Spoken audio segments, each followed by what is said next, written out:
পরিবারে বড় সন্তানের জন্মানো মানে হচ্ছে তুমি দোষ করেছ, তার জন্য প্রত্যেকের কাছ থেকে তোমাকে কথা শুনতে হবে। ছোট ভাই বোন দোষ করলো, তোমাকেই কথা শুনতে হবে। হ্যাঁ, নিয়মটা ভুল হলো, এটাই নিয়ম। বড় সন্তানেরা মায়ের পেট থেকে মাস্টার্স কমপ্লিট করে বের হয়, তাই এরা ভুল করলেও কোনোদিন মেনে নেওয়া যায় না। যদিও বড় সন্তানগুলো অনেক আদরে বড় হয়, তবু এরা সারা জীবন আদরের কারাগারে পরাধীনতায় ভোগে। বড় সন্তানগুলো চাইলেই নিজের মনের কথা শুনতে পারে না। বড় সন্তানগুলো চাইলেই নিজের অপছন্দের জিনিসগুলোকে ত্যাগ দিতে পারে না। জীবনের একটা পর্যায়ে এসে এরা অসহনীয় মাত্রায় অসহায় হয়ে পড়ে।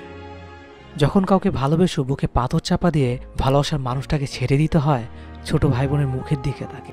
বড় সন্তানগুলো সবসময় চিন্তা করতে হয়, আমার ছোট ভাই বোনও এমন করবে, তার চেয়ে থাক নিজের ভালো লাগাটাকেই বিসর্জন দেয়।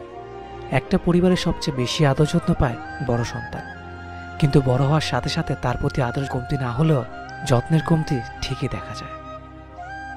আর এরা বেশি আদর পেয়ে একটু অলস প্রকৃতির হয়, আর সব ক্ষেত্রে বাধা পেয়ে পেয়ে এরা জীবনে আগানোর সুযোগটা পায় না।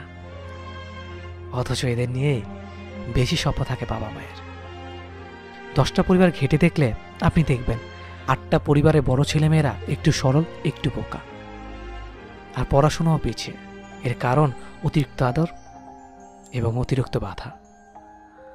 আর অনেক কিছু বলার ছিল, আর বলতে পারলাম না। আমি বলল এই নিয়মগুলো বদলাবে না, বড় ছেলে মেয়েগুলোকে এসব ফেস করতেই হবে। ভিডিওটি কেমন লেগেছে অবশ্যই কমেন্ট করে জানাবেন। ভালো লাগলে অবশ্যই আপনি ফেসবুকে শেয়ার করবেন।